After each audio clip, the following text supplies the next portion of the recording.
시간이에요. 지난 시간에 이제 내적인 은사를 했었고, 이번에는 이제 고린도전서에서 말하는 외적인 은사를 오늘 이 시간에는 할 거예요. 외적인 은사가 12장 9절 하반절부터 10절까지 나와 있습니다.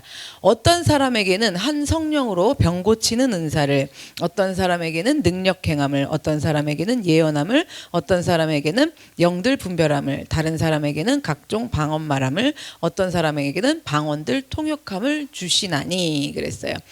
자, 지금 고린도전서 12장에 6가지의 외적 은사가 나오는데요.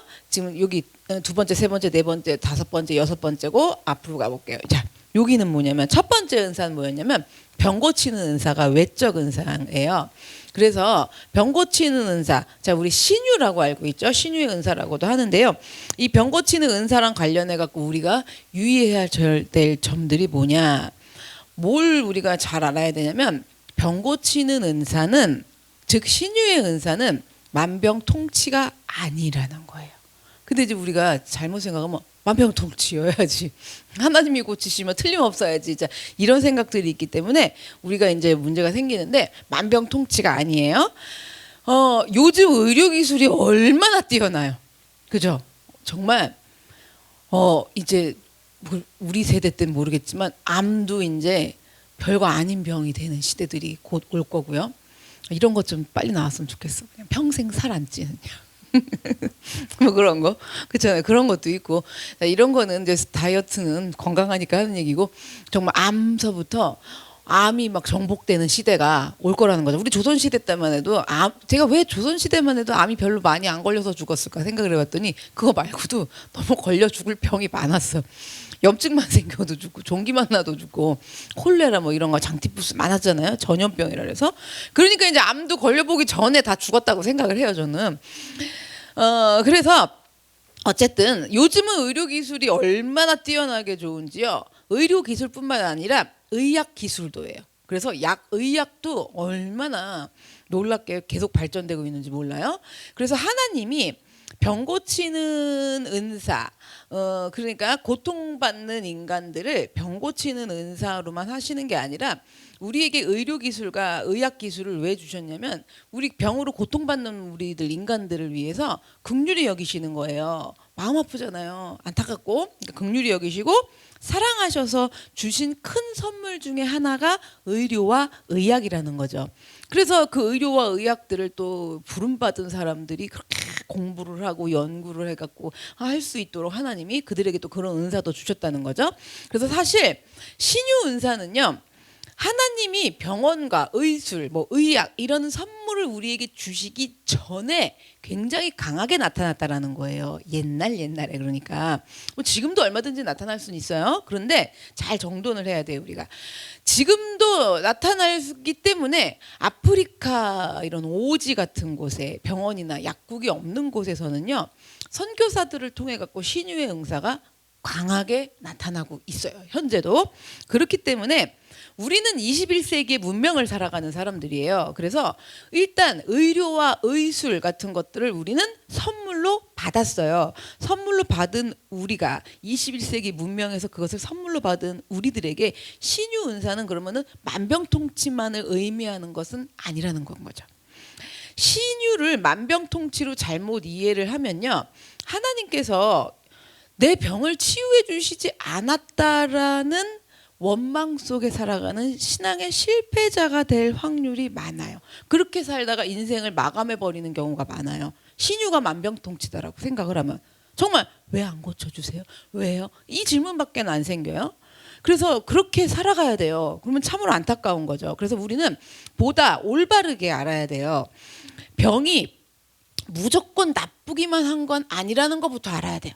신유, 그러니까 병 고치는 은사가 무조건 좋은 거고 그게 중요한 게 아니라 병이 무조건 나쁘기만 한 것은 아니다. 병이 주는 유익이 있다라는 걸 먼저 성숙한 그리스도인들은 알아야 됩니다. 자, 병이 주는 유익을 가장 잘 알면서 나아갔던 사람이 누구냐면 사도 바울이었어요. 그래서 사도 바울이 무슨 병인지는 정확히 알 수 없어요. 뭐 간질이란 얘기도 있고 안질이란 얘기도 있고 막 이래요. 하여튼 근데 고생을 많이 한 거예요. 그런데 그 사도 바울은 치유되지 않는 그 자기가 가진 지병을 하나님의 은혜로 알고 살았단 말이에요. 그래서 병에 시달리는 육체의 연약함으로 어떤 상태가 될 수 있어요. 더욱 겸손해질 수가 있어요. 그리고 주님만 의지할 수가 있어요. 그렇기 때문에 바울이 그런 거예요. 그래서 바울은 누구보다도 강인하고 참된 그리스도인으로 살아갈 수 있었던 거예요. 바울은 평생을 병자로 살았거든요.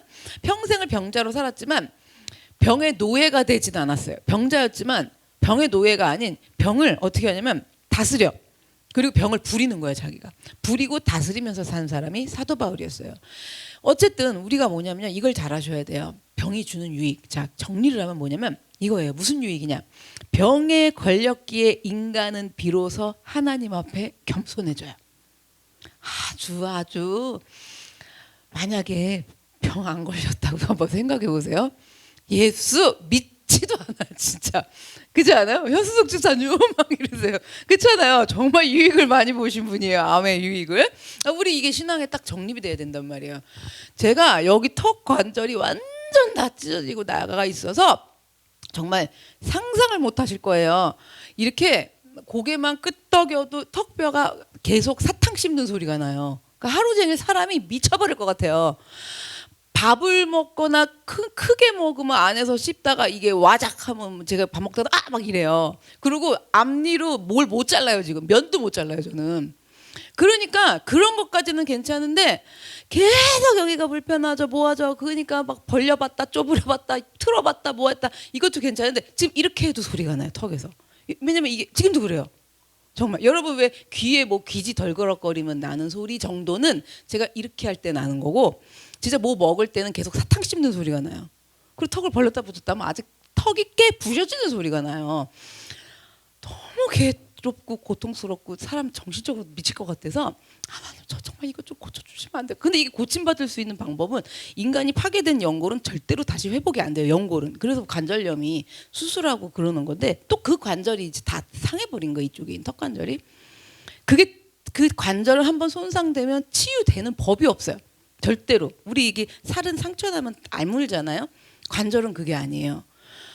그러니 제가 또 믿잖아요. 아무리 그렇다 할지라도 하나님은 하실 수 있잖아요. 하나 그 안에 이게 이게 딱 정확하게 갖춰져 있는 신앙이 있어서 어느 날은 너무 괴로우면 그래 바울도 달고 살았는데 그리고 지금 염증이 안 오니까 다행이지 염증이 오면 저는 귤도 못 씹어요. 귤 알맹이조차도 못 씹어요. 진짜. 그러면 만약에 염증이 고질적으로 온다면 저 진짜 빨대로만 빨고 살아야 돼요. 그래서 그것들을 하나님한테 이렇게 아니 왜냐면 또 헷갈리는 게 아니 또 다른 병은 많이 고쳐주셨잖아. 얘는 그날이란 말이에요. 여러분 자 그래서 어쨌든 병에 걸렸기에 인간은 비로소 하나님 앞에 겸손해지고요. 병에 걸렸기에 그제서야 나 자신을 돌아본다라는 거예요. 언제서야? 그제서야. 그래서 병은 사실 인간을 인간답게 만드시는 하나님의 은혜라는 것을 우리가 좀 성숙한 그리스도인이면 알아야 된다는 겁니다. 그렇기 때문에 이런 신앙적 원리가 있기 때문에 무조건 병이 낫기만이 목적이야. 나 안 고쳐주시면 이제 오늘 난 떼굴떼굴 부르는데 그러니까 그게 뭐냐면 나 안 고쳐주면 안 믿겠다는 거거든요. 무조건 병이 낫는 게 목적이면 그렇게 그걸 목적으로 삼는다면 어떤 신앙인이 되냐면요. 천지를 만드신 하나님, 전능하신 하나님을 믿는다고 그래요. 믿는다고 하면서도 내 병을 통해서 하나님께서 주시려고 하는 은혜를 깨달을 수가 없어요. 뭘 깨달아야 되는지를 모르는 거죠. 자, 그러니까 무릎이 아프니까 얼마나 은혜인지요. 아, 저는 무릎도 아파요. 자, 무릎이 아프니까 얼마나 은혜인지요.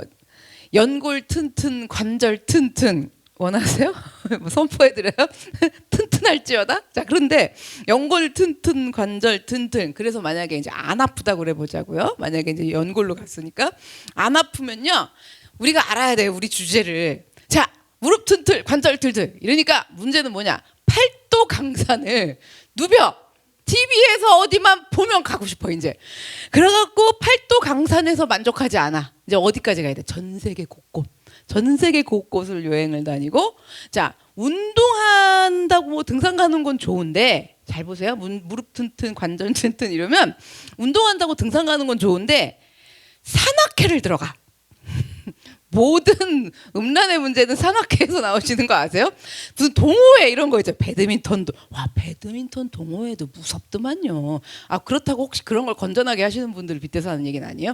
근데 하여튼 산악회며 뭐 배드민턴 동호회, 당구 동호회 많아요. 무지 많아요. 건전하게 하는 경우도 있고 불건전한 경우도 있는데 하여튼간 각가지 모임들에 다니면서 못 갈 곳, 못 볼 곳, 그죠? 생각하지 않아도 될 것들, 이런 것들을 다 보면서 살게 될 거라는 얘기인 거죠. 그래서 팔도강산도 못 다니고 운동하러 등산도 못 가도요, 생각을 좀 우리가 해보자고요. 어디를 내 마음대로 다니지를 못하니까 얼마나 예배가 오고 싶어지는 줄 아세요? 어디 못 다니면? 그래갖고 우리 어르신들이 주일날만 기다려요 막 이러시고, 예배가 너무 그냥 주일날 오고 싶어요 하시는 분들이 만약에 정말 펄펄 뛰어들으셔봐. 그렇죠? 아, 그렇다니까요. 그래서 정말 어디를 이제 내 마음대로 못 다니면 얼마나 예배가 오고 싶은지. 그래서 은혜라는 거예요. 그래서 은혜라는 거예요.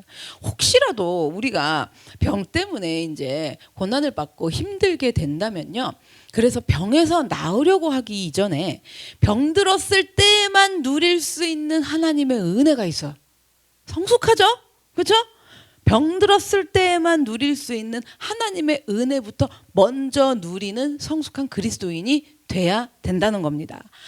자, 그러면 예수님이 참 병자를 많이 고치셨거든요. 근데 예수님은요, 이런 성경에 이런 대목들이 있었어요. 병자를 고쳐주시고도 아무에게도 말하지 말아라 이러신 거예요. 아니, 말을 하면 복음이 전파될 수 있는데 왜 말하지 말라고 그러지? 그렇게 생각이 우리가 들 수 있는데 이런 상황들이 성경에 여러 차례 있어요. 예수님이 왜 그러셨을까? 왜 그러셨을까? 뭐냐면요, 사람은 늘 병 낫는 것이 목적으로 삼아져요. 어쨌든 아프면. 그래서 예수님을 믿고 따르는 목적이 병 낫기를 위해서 예수님을 따른다는 거예요. 병만 나을 수 있다면. 물론 여러분, 이 신앙도 중요해요. 왜냐면 그것도 안 한단 말이에요. 병만 나을 수 있다면 주님을 어디까지라도 쫓아갑니다가 안 되니까 문제죠. 근데 자, 그 다음번 성숙을 해야 되잖아요. 발전돼야 되잖아요. 오로지 목적은 뭐예요? 병 낫는 거. 그러니까 이런 걸 보셔야 돼요. 초신자 때 병이 딱 낫는 경우는 병 낫는 경거라면 제가 주님을 어디든지 따라가겠어요 막 이럴 때 응답을 해주시는 경우도 많아. 근데 그게 아니라 지금 성장되고 성숙되고 예수님의 모습을 점점 닮아가고 어쨌든 제자 훈련이 돼야 되는 사람들은 그 단계에서는 안 돼요. 병 낫는 게 당연히 목적이지. 병 낫기 위해 내가 예수님이랑 못할 게 없습니다. 그 신앙이 아니란 말이에요. 병 낫는 게 목적이 아니에요.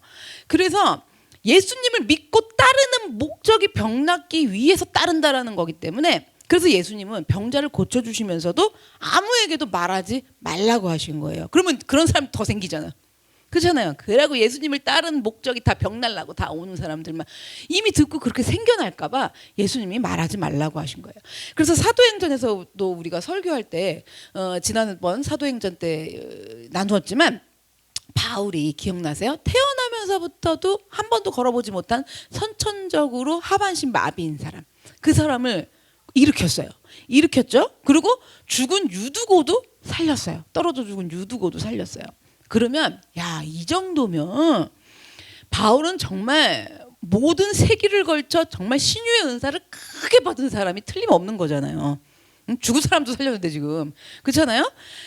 자, 그러니 바울이 갖고 있는 그 받은 신유의 은사로 사실 얼마나 많은 사람을 고쳐줬겠어요. 그런데 바울은요, 신약성경의 4분의 1을 바울이 다 썼거든요. 근데 그 4분의 1을 기록을 했으면서도 바울 자신이 신유의 은사로 환자를 치유한 사실은 단 한 번도 기록하지 않았다는 거예요. 그럼 이 유두고랑 지금 하반신 마비된 선천성 환자는 뭔 얘기냐? 이거는 바울을 수행하던 누가가 사도행전을 누가가 썼잖아요. 사도행전에서 그 일부만 기록을 해놓은 것뿐인 거예요. 사도 바울은 그 어디다도 기록해 놓은 적이 없다는 거죠.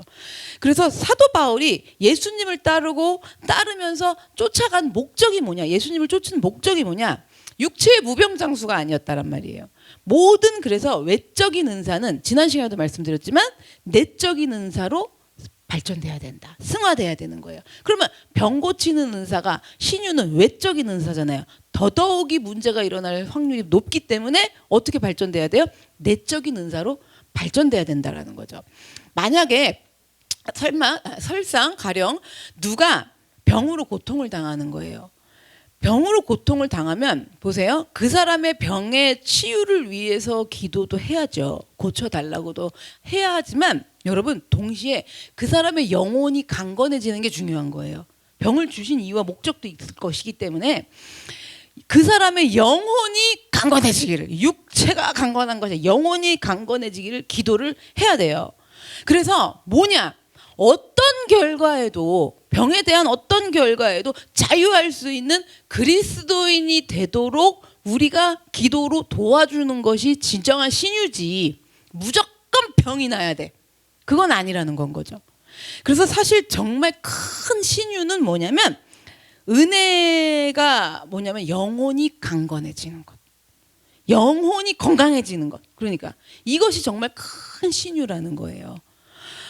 그래서 바울은 지병에 평생 시달리면서도 뭐라 그랬어요? 내 은혜가 내게 족하다고 하면서 평생을 영적으로 건강하게 살았던 사람이라는 거죠. 그러면 영적으로 건강한 게 뭐냐? 영적으로 건강한 게 뭐냐? 자, 영이니까 안 보여요. 그러니까 우리는 어떻게 생각하냐면 추상적으로 영이 시들 여기 이렇게 채우는 게 꼭 머리 써져 있고 내 영이 이렇게 아프구나 뭐 이렇게밖에 상상이 안 되는데 조금 더 구체적으로 영적으로 영이 건강한 게 뭐냐면요. 여러분 영이 건강한 거 잘 들으세요. 죽음의 의미가 뭔지를 알고 죽음의 가치가 뭔지를 아는 것이 영적으로 건강한 거예요. 지난 시간에도 계속 말씀드렸지만 영생을 얻었다라는 즐거움과 영원히 영생을 얻어서 천국에서 그 하나님과 영원히 산다. 여러분 이게 이 신앙까지 가야 되는데 그게 죽음이랑 연결돼 있어요. 그렇죠? 그래서 죽음에 대해 가지고 가치를 알고 영적으로 이게 바로 알아야 돼요. 그게 건강하다라는 거예요. 그게 영혼이 강건한 거예요. 그래서 꼭 누군가를 갖다가 반드시 병을 낫게 해주는 것이 신유의 은사가 아니라 누군가에게 죽음의 의미와 가치를 알게 하고 받아들일 수 있게 도와주는 게 놀라운 신유라는 건 거죠. 병 고침의 은사예요. 그래서 그 사람이 받아들여서 어떻게 해요? 죽음을 두려워하지 않아. 죽음을 두려워하지 않는다는 건 영생에 대한 믿음이 생기고 하늘에 대한 소망을 두는 거예요, 여러분. 이것처럼 놀라운 신유는 없어요. 그래서 그 사람이 영원한 천국을 바라보면서 어떻게 하는가? 잘 죽음의 관문을 통과할 수 있도록 너무나 은혜롭게 통과할 수 있도록 도와준다면 그 사람은 진정한 병 고치는 은사를 받은 사람이라는 거죠. 이런 부분에 있어서는 신유의 은사로 문제가 일어날 게 없어요. 그래서 신유 은사 받은 사람이 옛날에 보면요 얼마나 또 받았는지 안 받아요 이래도 또 갖고 와. 그래 안 그래요? 막 정말 감사해서 드리는 거예요. 막 헌금이에요 이러면서 들어오는데 자꾸 받아봐. 그러면 이게 욕망이 생겨 안 생겨? 그렇죠? 그러면 이제 사도 바울처럼 어디가 좀 그 사람도 아프든가 그러면 영업이 안 돼. 왠지 아세요? 아니 왜 본인 병은 못 고치세요? 이러고 효험이 없는 줄 알고 안 온단 말이에요. 정말 그런 일들이 많았어요. 80년대 90년대 막 이럴 때요. 자, 그러니까 진정으로 신유의 은사를 받은 사람이 어떤 사람인지 아시겠죠? 그럼 여러분 좀 도전해 볼 만하지 않으세요? 나 받아야겠다. 지금 은사를 받을 게 너무 많아 지난 시간부터. 자, 그래서 우리가 좀 진지하게 생각을 해보자고요. 이제 곧 생이 끝날 것을 지금 뻔히 아는데 습관적이고도 형식적인 기도로 우리가 가서 그저 살려만 달라고 그냥 살려만 달라고 믿습니다 하고 하나님 나라로 어떠한 정말 그런 모습으로 하나님께로 가야 하는지 말해주고 설명해줄 그렇게 도와줄 엄두를 못 낸단 말이에요. 엄두가 안 나는 거예요. 그리고 그냥 본인도 그냥 눌려가지고 그냥 고쳐줄 거예요 그냥 고쳐주세요 이렇게만 된단 말이에요. 자, 그렇게 해서 오히려 보세요. 예를 들어 남편이 아픈데 아내가 아니면 자녀들이 지금 이 병 고치는 은사의 이런 걸 모르니까 그냥 우리 아빠 좀 고쳐주세요, 우리 남편 막 이렇게 고쳐주세요 막 기도를 한 거예요. 얼마나 애달프겠어요. 그리고 그냥 또 이래요. 믿어요 이라고. 진짜 믿어. 그걸 뭐라 그러겠어요? 막 믿는다고야. 그냥 한치 믿는데 여러분 그렇게 할 때 부작용이 많아요. 왜냐면 이거는 그렇게 기도하지 말라는 얘기가 아니라 신유의 은사는 만병통치가 아니라 그랬잖아요. 하나님의 뜻을 아는 게 중요하다 그랬잖아요. 그래서 그 옆에서 보호자들이 막 반드시 하나님이 살려주실 거래 그러고 그냥 새벽부터 아침부터 가고 살려달라고 막 기도를 해. 그럼 막상 죽음을 앞둔 환자는 그걸 또 봐. 그러면 오히려 이 인생에 대한 미련을 떨치지를 못하는 거예요. 정리를 못하는 거야. 하나님 앞에 내가 어떤 모습으로 가야 될지 그런 걸 못해요. 그리고 영원히 사는 하늘의 소망도 못 두고 이 땅에 소망만 두는 거예요. 자, 이 땅에 소망만 둔다는 건 당장 죽고 사는 문제가 걸렸을 때 이 땅에 소망을 둔다는 건 뭐냐면 나 여기서 죽어도 살아야겠어요. 나 한 번만 살려주세요. 이렇게 이 땅에 소망을 두고 하늘 소망은 두지 못한다라는 거죠. 그렇게 보호자와 환자가 다 그렇게 하고 있는 거예요. 그렇게 하고 있으면서 그렇게 하다가 원망과 탄식함으로 생을 마감하게 되는 경우가 허다하게 많아요. 허다하게 많아요. 그리고 목사님을 몰라서 막 예배하고 막 기도하자고 막 이러죠. 그렇게 하다가 이제 원망과 탄식으로 생을 마감을 하는 거예요. 자, 그렇게 하고 마감을 해서 돌아가셨어. 그러면 그것을 지켜보는 식구들은 또 어떻게 되겠어요? 식구들은 어떻게 되냐면요. 우리 남편을 고쳐주지 않았다고, 뭐 하나님이 우리 부모님을 고쳐주지 않았다고, 그래서 우리 엄마를 안 고쳐줬어요, 아빠를 안 고쳐줬어요. 그러면서 절대로 교회에 다니지 않는 일들이 너무 비일비재하게 많이 일어나고 있어요. 제 주변에만 해도요, 우리 아빠를 안 고쳐줬다고 들어본 사람만 해도 한 5명 손에 꼽히나 봐요. 너무 많아요. 그래갖고 교회를 안 다녀요. 교회라면 아주 날르지 반응을 보여요. 그런 경우들이 많아요. 왜 그 사람들이 그렇게 됐느냐? 그 당시에요 정말 열심히 기도했거든요. 근데 그걸 누군가가 옆에서 도와주질 못한 거예요. 소망을 어디다 둬야 될지를 사실은 신유의 은사를 제대로 받아갖고 제대로 사용하지 못했다라는 건 거죠. 그래서 참된 그리스도인이라면 신유의 은사를 받은 사람이라면 생을 마감해야 하는 사람이 하나님이 이제 나를 부르신다라는 것을 믿음으로 받아들이고 이 땅에서 잠깐 남아있는 시간 동안을 참된 그리스도인답게 마무리를 여기서 짓고 하나님 품에 안길 수 있도록 도와준다면 이보다 더 아름다운 신유의 은사는 없다라는 겁니다. 신유 은사 아시겠죠? 그 다음에 두 번째 능력 행함의 은사입니다.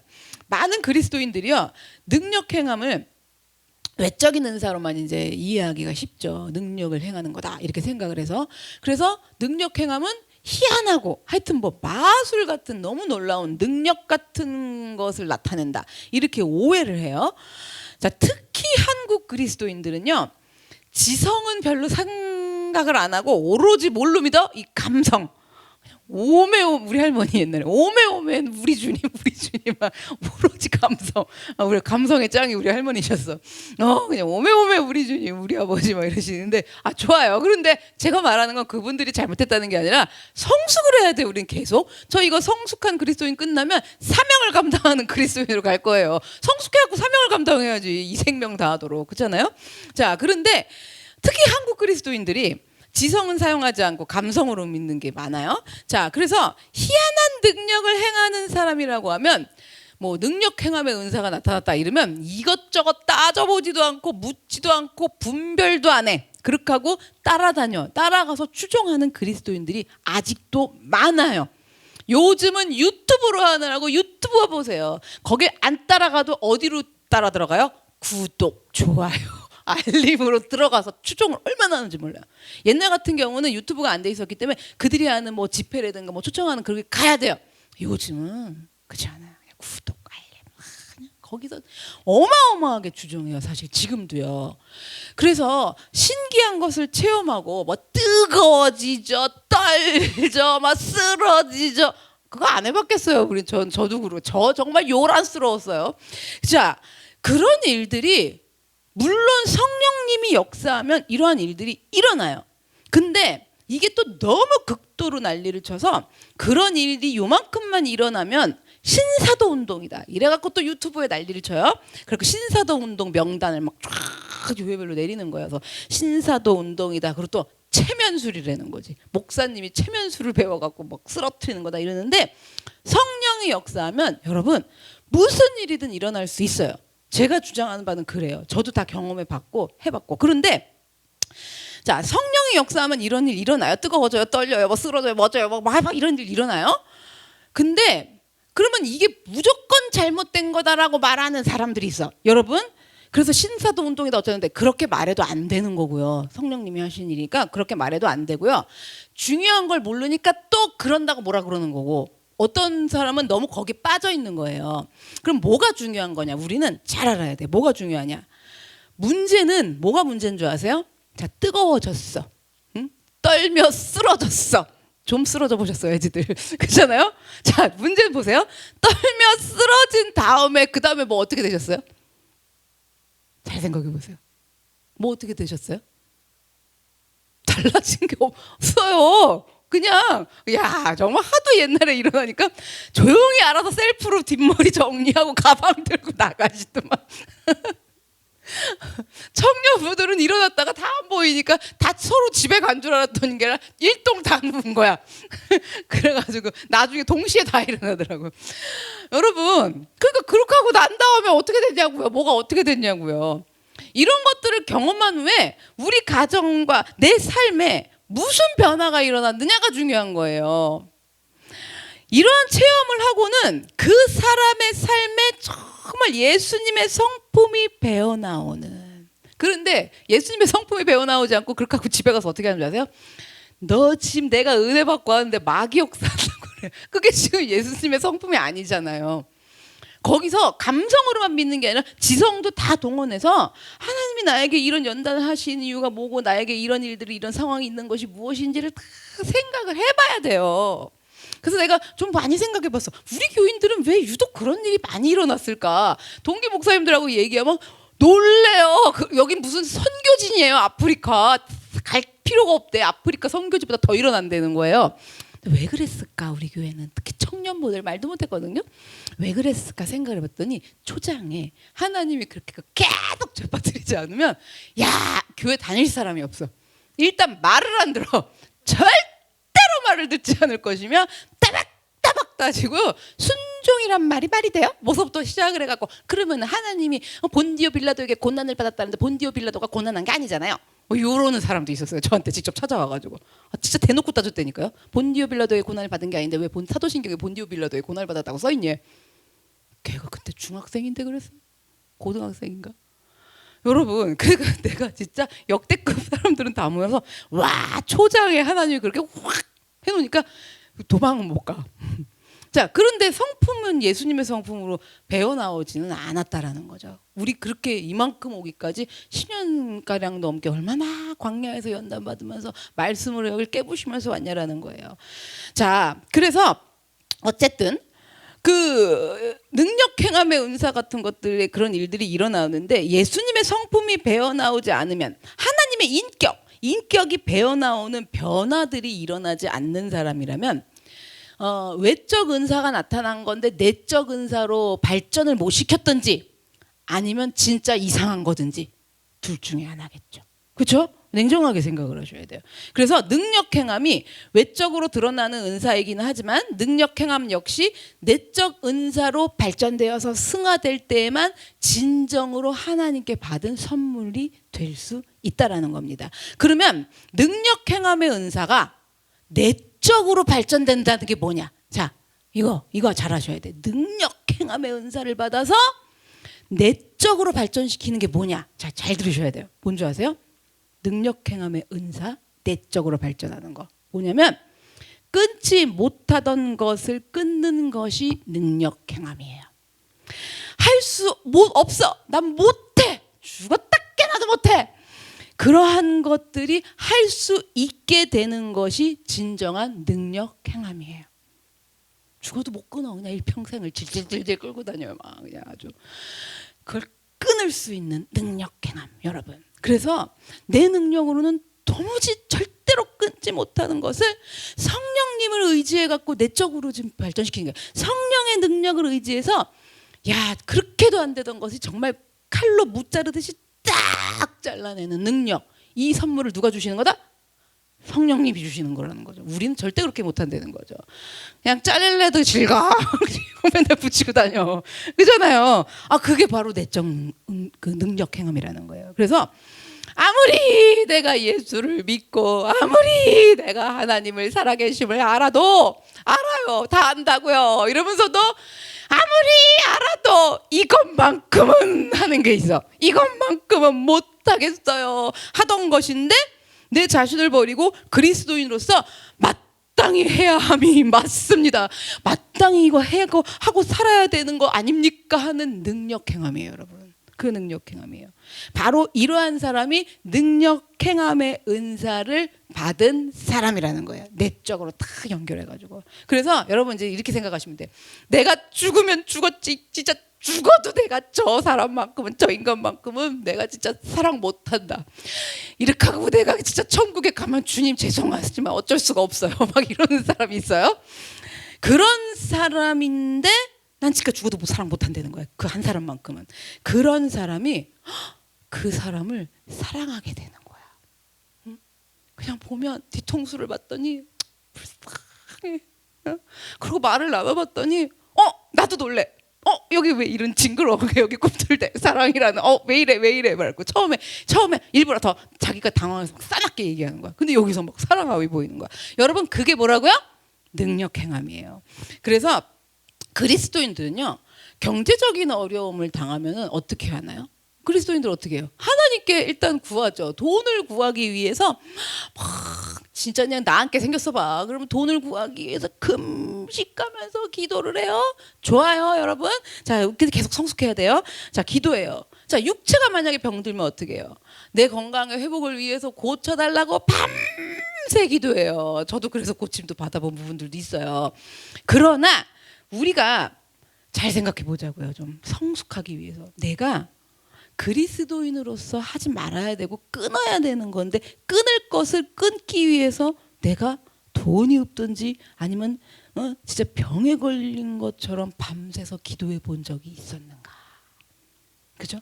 내가 진짜 저 사람 나 저 못해 이렇게 해야지. 저 사람 나 못해 이렇게 해야지. 그 능력 행함을 위해서 밤새 기도해 본 적이 있는가? 죽어도 사랑 못할 사람을 사랑하기 위해서 금식하며 밤새워가며 작정하며 기도해 본 적이 있었는가? 이게 우리 여기 좀 객관적으로 적나라하게 솔직하게 생각을 해봐야죠. 이렇게 하는 게 뭐냐면 능력 행함의 은사를 간절히 사모하고 구하는 거예요. 이 정도 구하면 받겠어요? 안 받겠어요? 그쵸? 확신이 드시죠? 안 한다니까 이거는 하지. 근데 야 죽어도 안 돼, 죽어도 용납 못한다 뭐 이런 거 뭐 저런 거 그거를 밤새 하나님 앞에 작정하고 기도를 하는 거예요. 그런 능력 행함의 은사는 구하는 거예요. 근데 좀 소망이 생기지 않으세요? 와 이건 진짜 구하면 받겠다라는 믿음이 생기는 거예요. 자, 그 다음에 세 번째 외적 은사는 예언입니다. 예언의 은사 역시 사람들이 이제 외적 은사로만 오해하는데요. 우리 교회 성도님들은 지금 없으시지만 옛날에 참 많았어요. 예언 기도하는 권사님 이래가지고 아주 그냥 각 동마다 깔렸어. 구별로 해가지고. 그래서 그 예언 기도하신다라는 분들을 막 찾아다니는 거예요. 근데 뭐랑 비슷한 것 같으세요? 점집 찾아가는 거랑. 그쵸? 뭔가 비슷하죠? 그러면 하나님이 그럴 것 같으면 예언을 안 줘야지. 은사 항목에서 빼야지. 그럼 예언이 왜 있느냐라는 거죠. 오늘 그 부분을 좀 말씀을 드리면 문제는 이제 예언 기도를 받은 후에 문제가 일어나요. 받잖아요? 그러면 자, 왜 받아요? 얼마나 궁금한 게. 그래 안 그래? 얼마나 궁금한 게. 그러니까 그냥 못 기다려. 그냥 못 참어. 이러니까 그냥 그 하나님을 믿는다는 명목하에도 가가지고 그냥 막 기도를 해가지고 그냥 막 그리고 들어보고 싶은 거예요. 자, 문제는 예언 그 마음은 충분히 이해를 하는데 문제가 뭐냐 잘 알아야 돼요. 받은 이후에 그 기도를 들어본 이후에는 그 다음부터 중독 현상처럼 시도 때도 없이 이제 예언을 받으려고 찾아다니고 이제 그런 무릎들 들고 앉을때 들으면 팔도강산까지 찾아가요. 이러한 신앙을 건강하다고 할 수 없죠. 그렇잖아요. 그래서 문제가 되는 건 뭐냐면 점쟁이식 예언 기도가 문제인 거예요. 근데 우리는 궁금해갖고 못 참겠어갖고 그런 예언이 듣고 싶어갖고 쫓아다닌다라는 건데, 점쟁이식 예언 기도를 경계를 해야 돼요. 자, 다시 말해서 쪽집게식 예언 기도인 거죠. 쪽쪽 맞아떨어져. 권사님 용하거든. 그렇잖아요. 그래서 그런 예언 기도를 받기를 시작을 하면 예수님을 따르는 삶이 아니라 쪽집게 예언 기도의 노예가 돼버려요. 그래서 그 예언하는 사람의 말을 잘 듣게 돼 있어. 그렇게 된단 말이에요. 그래서 점쟁이식 예언을 경계하지 않으면, 그래서 그렇게 전보듯이 예언에만 의존해서 살아간다면 인간의 자율적인 삶이 사라지는 거예요. 자, 그러면 성경에 쪽집게 같은 예언이 나와 있는 구절들이 있어요. 뭐냐면요, 역대상이었는데요. 다윗이 블레셋과의 전투를 앞두고 어떻게 해야 될 건지 하나님한테 여쭤본 거예요. 하나님, 이 전쟁 이거 싸워야 돼요, 말아야 돼? 진짜 그런 막 모르겠잖아, 답답하잖아, 못 기다리겠잖아. 그러니까 다윗이 물어본 거예요. 그랬더니 하나님이 뭐라고 답해 주셨냐? 14절의 역대상. 다윗이 또 하나님께 묻자온데 하나님이 이르시되 마주 올라가지 말고 그들 뒤로 돌아 뽕나무 숲을 맞은편에서 그들을 기습하되, 뽕나무 꼭대기에서 걸음 걷는 소리가 들리거든. 타이밍을 말씀하세요. 그 소리가 들리거든. 그때 곧 나가서 싸우라. 너보다 예언도 해, 또 너보다 하나님이 앞서 나아갈 거고 블레셋 사람들의 군대를 칠 거다. 여러분, 기똥차죠. 쪽집게처럼. 그러니까 이거 지금 이거죠. 하나님이 말씀하셨는데 말씀을 쪽집게로 해주신 거잖아요. 여러분, 그대로의 일이 일어났어요. 정말로. 그리고 그대로 지켰어, 다윗이. 그래갖고 뽕나무 꼭대기 걸음 걷는 막 쉬하는 소리 막 들 때까지 기다렸다가 걸어가고 싸우고 뭐하고 승리했단 말이에요. 자, 그러면 우리는 이걸 어떻게 받아들여야 돼? 다윗도 그렇게 했는데 하나님, 내가 다윗이 아니니까 나한테는 그렇게 말씀 안 해주시죠 하고 성숙하지 않든가, 아니면은 다윗도 하셨으니까 나도 말씀해 주실 거라 생각하고 헤매고 다니든가 그럴 거 아니에요. 자, 이 말씀을 어떻게 받아들여야 되냐면요, 이때는 하나님이 이렇게 쪽집게처럼 이렇게 왜 말씀을 하셨냐면, 뽕나무 속에서 걸음 소리가 막 들리고 막 타이밍까지 왜 이렇게 자세하게 말씀하셨냐면, 중요한 게 그 당시에는 성경이 없었어요. 성경이 없어갖고, 성경이 이렇게 없을 때에는 하나님께서 필요에 따라서 이러한 예언을 자세하게 주시기도 하셨던 거예요. 그런데 사실 성경을 다 창세기부터 요한계시록까지 뒤져가지고 이러한 경우 이렇게 쪽집기처럼 이렇게 나오는 이런 이야기는 성경 전체의 사실 0.1%? 그것도 많은 것 같아. 0.001% 정도밖에 안 돼요. 그 많은 성경 중에. 그러면 우리 냉정하게 생각해 보자고요. 누군가 사람이 쪽집게처럼 정확하게 예언을 할 수 있다고 한다면 그 사람은 비성경적인 거예요. 성경에도 0.001%에 지금 일어났던 일이. 그렇잖아요. 그럼 우리 분별 잘해야 된다는 거죠. 그럼 자, 예언의 은사는 반드시 있고, 그럼 진짜 참된 예언이 뭐냐? 건강한 예언이 뭐냐? 그 의미를 좀 살펴볼게요. 예언하는 사람은요, 우리 누구나 예언할 수 있어요. 잘 들어보세요. 예언하는 사람은 점쟁이처럼 탁 알려주고 그냥 기똥차 막 그래가지고 알려주고 그러는 사람이 아니고, 예언하는 사람은 뭐냐면 하나님의 말씀을 맡은 사람이에요. 자, 하나님의 말씀을 맡은 사람은 그럼 꼭 목사님만 얘기하는 것 같은데 아니에요. 우리 누구나예요. 하나님의 말씀을 일단 맡은 사람인데, 자, 하나님께서 맡겨주신, 알려주신 말씀으로 과거, 현재, 미래를 해석하는 사람이 예언하는 사람이에요. 자, 이렇게 말씀드려도 조금 어려우셔. 자, 예를 들어서 말씀드릴게요. 그리스도인이라면서도 매일 허랑방탕하게 사는 사람이 있어. 허랑방탕하게 그냥 맨날 교회에 열심히 나와. 그런 사람이 있어. 그러면 그러한 사람에게 부인이든 셀리더든 누구 집사님이건, 자, 어린아이도 할 수 있어요. 뭐냐면 말씀을 토대로 예언할 수 있어요. 허랑방탕한 그리스도인에게 뭐라고 예언하느냐? 그렇게 계속 사시면 안 됩니다. 하나님께서 그럼 생각을 해보세요. 계속 그렇게 살라고 내버려 두시지 않으세요. 그렇게 살면 하나님이 내버려 두지 않습니다. 이러면 너무 심판하는 것 같아서 거부감이 드시나요? 하나님이 그런 의도가 아니세요. 정말 성도님을 사랑하시기 때문에 그러면 그렇게 살도록 내버려 두시면 하나님이 아니잖아요. 그렇기 때문에 하나님이요 그렇게 계속 살게끔, 성도님은 그렇게 살고 싶을지언정 하나님은 그렇게 살게끔 내버려 두실 수가 없으신 분이에요. 그러니까요 머지않아 계속 그러시면 정말 후회하세요. 가슴을 치고 후회하시면 어떠실라고 그러세요? 요런 게 예언이에요. 그렇죠? 노스트라다무스처럼 얘기 안 하잖아요. 그러니까 그냥 이번 주에라도 마음을 먹고 당장 돌아서셔서 주님 앞으로 이렇게. 여러분, 자, 또 거꾸로 이런 경우도 있죠. 어렵고 힘든 상황 속에서도 잘하는 사람들이 있어. 뭘 잘하냐면 말씀대로 살려고 하고 애를 쓰는 사람이야. 근데 너무 힘들어요. 그런 사람에게도 예언이 가능해요. 어떤 예언이겠어요? 어머나, 이렇게 힘든 상황 속에서 정말 주님을 찾으시는군요. 아마 저라면 그렇게까지 못했을 수도 있는데 진짜 너무 제가 봐도 은혜로워요. 어떻게 이런 상황 속에서 이렇게 주님만 붙드세요. 저도 마음이 이렇게 감동되고 저도 알겠는데 그러면 천지를 창조하신 하나님이 하물며 정말 성도님의 그 중심을 다 알고 계시고 정말 지금 힘드셔도 하나님은 정말 기뻐하실 거예요. 여러분, 이거 예언이에요. 그렇죠? 이러한 예언들이 뭐냐? 하나님의 성품, 하나님의 인격이라는 그 말씀 안에서 토대 위에서 그 사람의 현실을 해석해 주는 게 중요한 거예요. 뭘 해석해 준다고요? 현실. 지금 힘든 상황 가운데 예수님만 붙잡는 현실을 해석해 주는 거고, 교회는 다닌다고 다니면서 삶은 호랑방탕하면 그 현실을 해석해 주는 거예요. 말씀의 토대. 이게 예언이에요. 자, 그래서 예언의 은사도 이렇게 내적 은사로 발전시켜야 된다라는 거예요. 어떤 상황이 닥쳤을 때 내가 붙잡아야 할 말씀이 무엇이고, 이거 뭐예요? 지혜의 말씀 은사라고 그랬잖아요. 이런 은사들도 다 사용이 되면서 그 말씀으로 주어진 상황을 해석하면서 나도 살고 남도 살리는 그런 예언이, 그 말씀의 예언이 발전되고 승화되어야 된다는 겁니다. 그 다음에 네 번째 은사는요, 영들 분별이에요. 영분별의 은사라고 하는데요. 자, 이렇게 영분별 이러면 제가 옛날에 이 은사 나오는 항목을 보면서, 옛날에 성경 보면서 와, 이거 받으면 되게 좋겠다 생각을 했어요. 뭐 이건 마귀, 이건 하나님, 그냥 딱 알면 얼마나 좋아.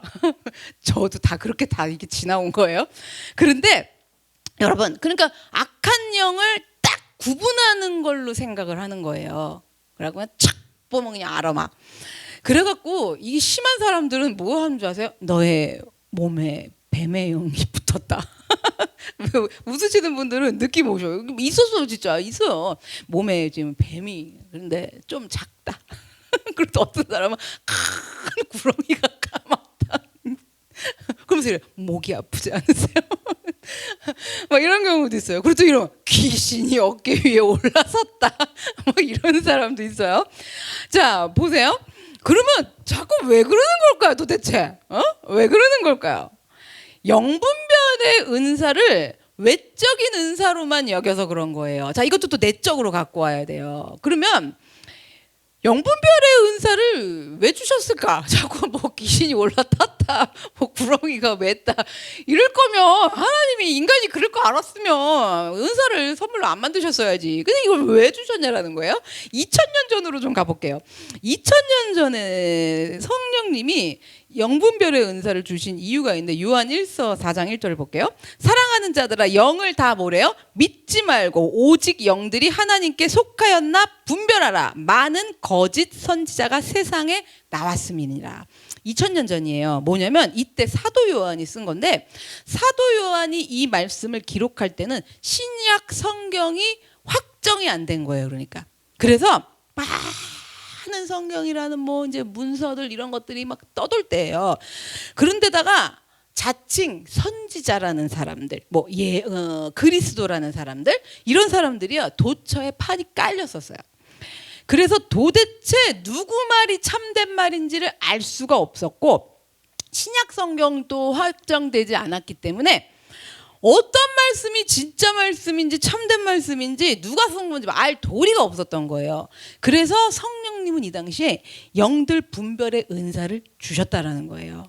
그러나 오늘날에는 영들을 분별할 수 있는 뭐가 있어요? 명확한 성경이 있어요.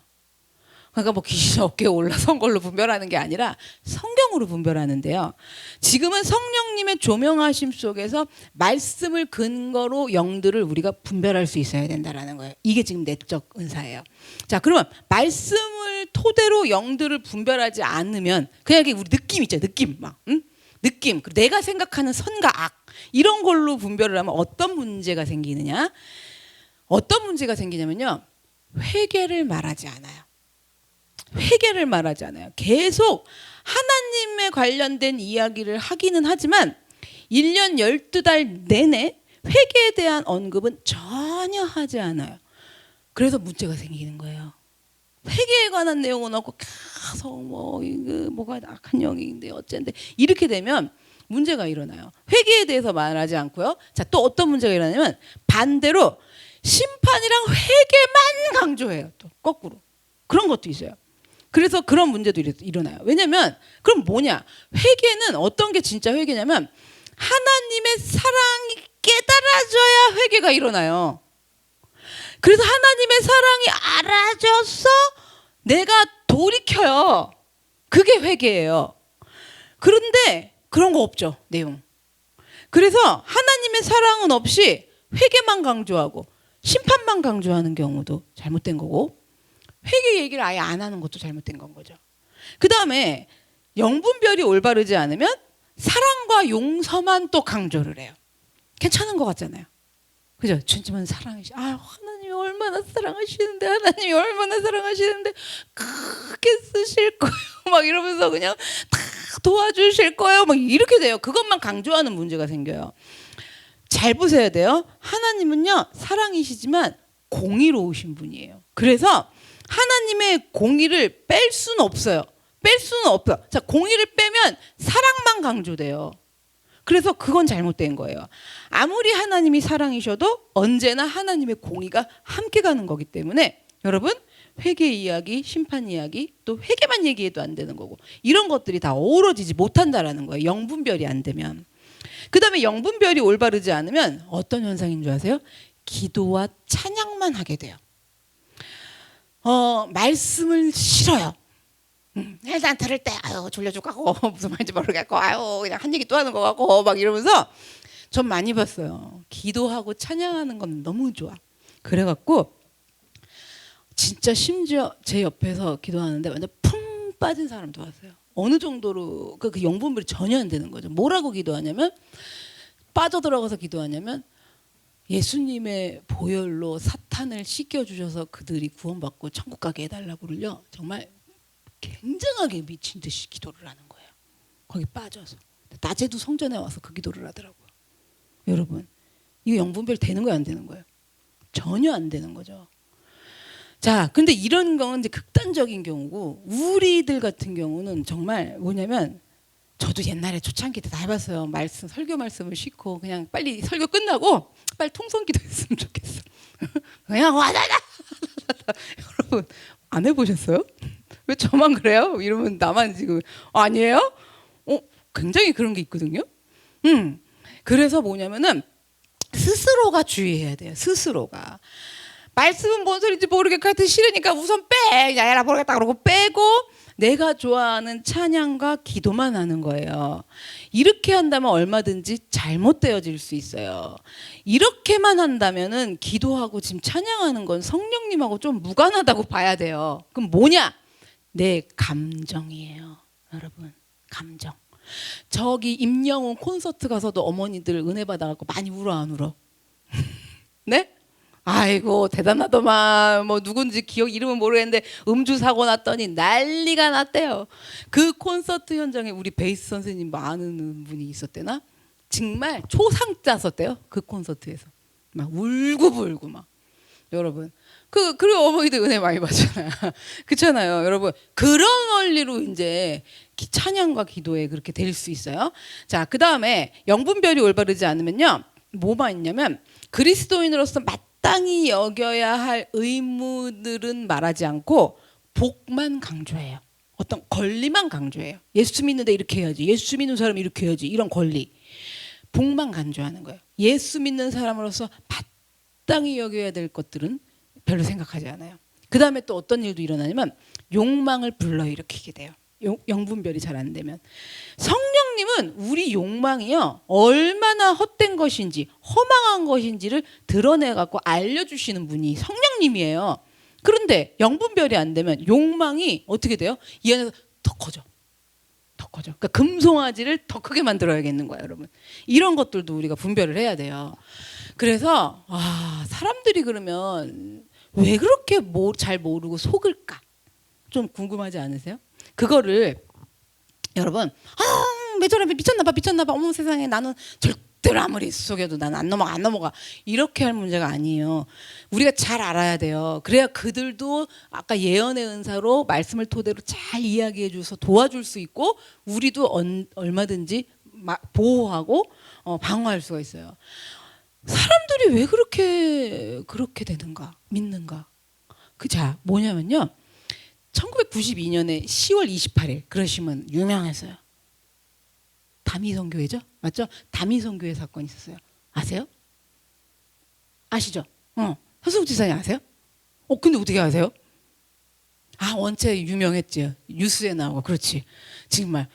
자, 저도 기억이 나요. 그래가지고 길 가면 누가 1218이야 12파 막 이래서 그분 10월 28일 그렇게 전하고 다니는 거였어요. 자, 그때 휴거를 당한다는 거였어요. 그러니까 뭐냐면 즉 산채로 들림을 받는다라는 거예요. 그 소동이 일어났어요. 그래갖고 이 들림 받는다는 것을 믿는 사람들이요 자기 재산 다 몽땅 처분했어요. 들림 받을 건데 지금 재산이 무슨 소용이 있어? 몽땅 다 처분하고 10월 28일 그날 밤에 그 교회 예배당을 모였어. 그랬대. 얼마나 사회적으로 무리가 일어났고 하얀 옷을 다 입고 예배당으로 들어갔어요. 치마까지는 생각이 안 나. 근데 하얀 옷 입고 예배당으로 쫙 들어가는 모습을요 방송국에서 전부 생 라이브로 중계를 했어요. 생방송으로. 그리고 저 TV 봤던 게 생각이 나요. 예배당 안으로 이제 그 저녁에 이제 그날 밤 몇 시였대나 10시였대나 11시였대나 하여튼 그러는데 그때 이제 들어가면서 그 성도들이요 밖에 모인 사람들 취재진들 또 구경 온 사람이 얼마나 많아요. 그 구경 온 사람들을요 이러면서 너무 불쌍한 표정으로 보면서 들어갔어요. 그게 방송이 다 됐죠. 그런데 이제 불과 몇 시간 후에 얼굴도 못 들고 나올 때 이렇게 하고 나온 거예요. 캬바레에서 춤바람 나갖고 걸린 엄마들처럼 쫄라 뒤집어 쓰고 그렇게 하고서 나온 거예요. 근데 그 뭐예요? 그토록 믿었던 들림이 휴거가 일어나지 않은 거예요. 저도 숨 죽여봤어요. 잠 안 자고. 와 아무리 시계를 봐도 그 사람들이 그대로 있어 화면에. 다 없어져야 되잖아요. 정말 역사적인 날이에요. 저도 기억나요. 저 계속 봤거든. 정말 들림 받을까 봐. 그랬는데 여기서 궁금한 게 뭐냐면 이 사람들은 어떻게 이걸 믿을 수가 있었을까? 안 궁금하세요? 그죠? 미쳤어 그래 정신이 나가서 이렇게 해석하지 마시고 조금 더 자세하게 어떻게 이 사람들은 이렇게 믿어가지고 세상에 남편이 난리치면 남편 일단 버려서 막 재산 다 팔아서 막 이렇게 했단 말이에요. 이걸 어떻게 갖고 이 사람들이 믿었느냐? 중요한 건 뭐냐면요. 중요한 사실 하나. 이 모인 사람들이요 모두가 하나같이 보고 들었다는 거예요. 뭘 보고 들었느냐? 10월 28일이라는 글자 모양의 구름을 지나가다가 구름이 10월 28일로 써 있었대. 웃으시면 안 돼요. 진짜 했다니까. 그거 써 있는 걸 보기도 하고 어떤 사람은 환상을 보거나 나팔 소리와 함께 10월 28일 빰빠바바밤 막 이러 그리고 부르더니 너무 분명하게 들었다는 거예요. 너무 분명하게. 생각을 좀 해보자고 상식적으로. 그렇게 보거나 듣지를 않았으면 이 사람들이 재산 다 처분하고 가족까지도 진짜 내팽개친구서 이렇게 어처구니 없이 방송에 얼굴 다 나와가면서 그거 하겠어요? 그렇잖아요. 봤고 들은 거예요. 그런데 자 중요한 거 이들이 보고 들은 게 전부 가짜였다는 거죠. 그렇잖아요. 들은 것도 전부 가짜였다는 거죠. 그게 얼마나 미치고 팔짝 뛰고 환장을 하겠어요. 나팔소리 10월 28일 막 이러는데 여러분 영분별을 할 때 이래서 그 사람들은 분별했다고 한 거잖아요 지금. 그래서 영분별을 할 때 내적이 아닌 외적으로만 영을 분별하려고 하면 이러한 집단에 빠질 확률이 높아요. 잘못될 수 있어요. 그리고 내가 그런 사람이 될 수 있고. 그래서 반드시 우린 영분별하는 게 중요해요. 그렇지만 영분별이 말씀을 통해 갖고 내적으로 발전돼야 된다라는 거죠. 요즘 유튜브에 또 요 얼마 전 새로 나온 또 희한한 그 사람이 있더만. 야, 끝내주대요. 수십억 뭐? 한 달이래나 1년에 헌금만 45억 뭐 50억씩 받아요. 근데 교회도 없어. 유튜브로만 해.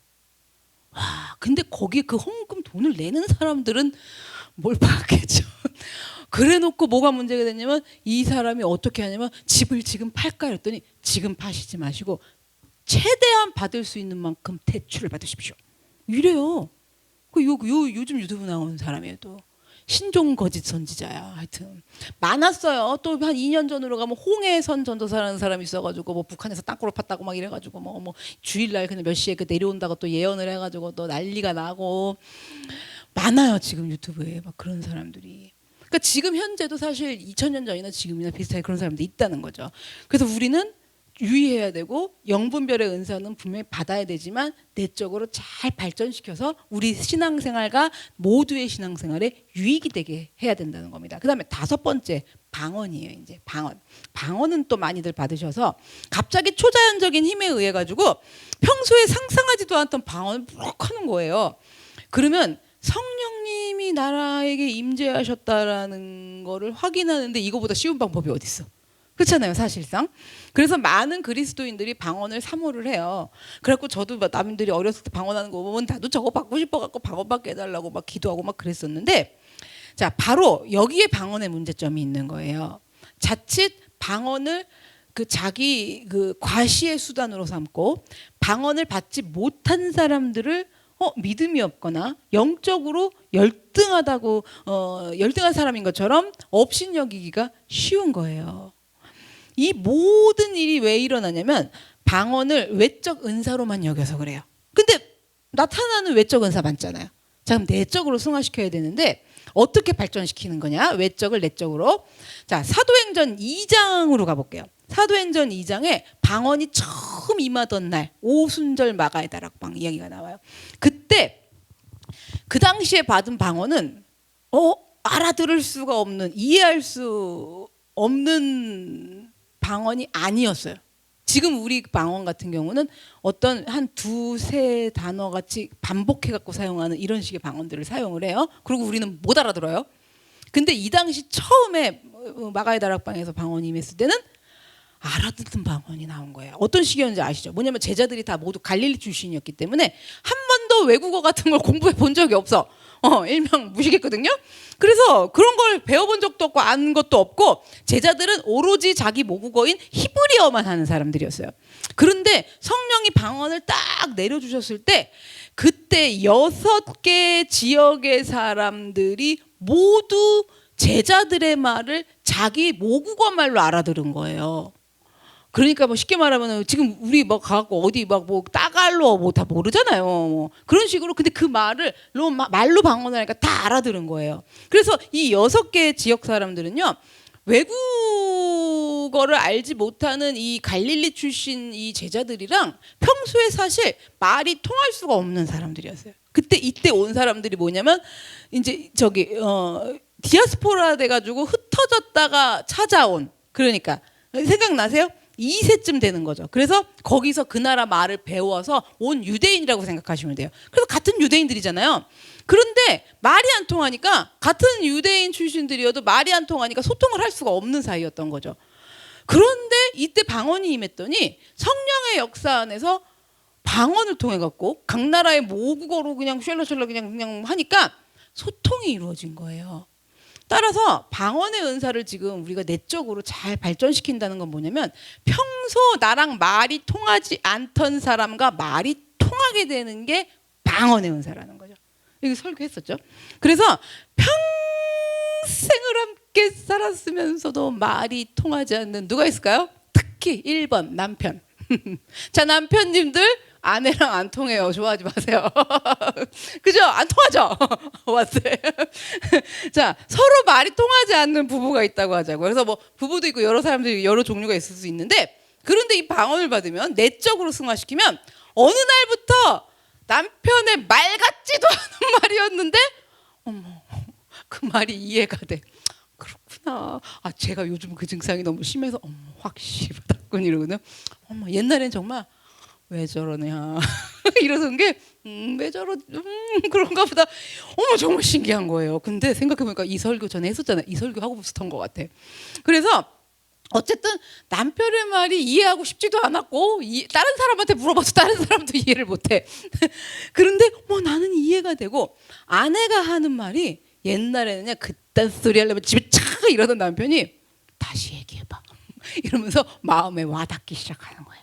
그러면 그것은 방언의 외적 은사가 내적 은사로 잘 발전됐다라는 거예요. 자기 주장만 하면서 사사건건 대립하던 사이들 있어요, 없어요? 있죠? 꼭 있어. 어디 가도. 그런 사이였는데 서로 상대방의 말을 기울이기 시작을 했다면 그것은 참된 방언의 은사를 받았다라는 거예요. 서로 자기 입장만 내세우던 사이가 서로의 말에 귀를 기울이기 시작했다면 그것이 참된 방언의 은사예요. 이렇게 외적 은사에서 내적 은사로 승화해서 발전된 방언은, 잘 보세요. 문제가 일어나겠어요, 안 일어나겠어요? 어떤 경우에라도 방언 때문에 사람에게 해를 끼친다거나 뭐 이런 문제를 일으키지 않는다라는 겁니다. 그래서 내적으로 승화된 방언의 은사는 사람과 사람 사이에 담이 있으면 그 담을 다 허물어서 부수고 서로 한데 엮어주는, 하나 되게 하는 능력이 있는 것이 방언의 은사입니다. 그 다음에 마지막 뭐냐면 방언 통역이 있어요. 자, 방언 통역의 은사를 받았다는 사람들이 있어요. 이렇게 보면. 근데 그런 사람들은요, 어떻게 하는 거냐면, 다른 사람이, 제가 만약에 가갖고 방언으로 막 기도를 해요. 그럼 통변의 은사를 받은 사람이 옆에서 들어, 방언을. 그리고 그거를 통역을 해주는 거예요. 근데 나는 모르니까 우리말로 통역을 해주는 거예요. 자, 근데 잘 보세요. 그렇게 해줬어. 용하시되, 아주 신령하시되. 그런데 검증할 길은 없어요. 그 통역이 제대로 된 통역인지 아닌지는 아무도 몰라요, 여러분. 하나님 빼고는. 근데 하나님이 그 자리에 나타나셔갖고 틀렸다 뭐 이러지도 않으시잖아요. 그러니까 그게 제대로 된 건지는 아무도 몰라요. 자, 그래서 방언 통역의 은사 역시 외적 은사로만, 그렇게 통역하는 신기한, 와, 이렇게 그런 은사로만 이해하면 안 되고요.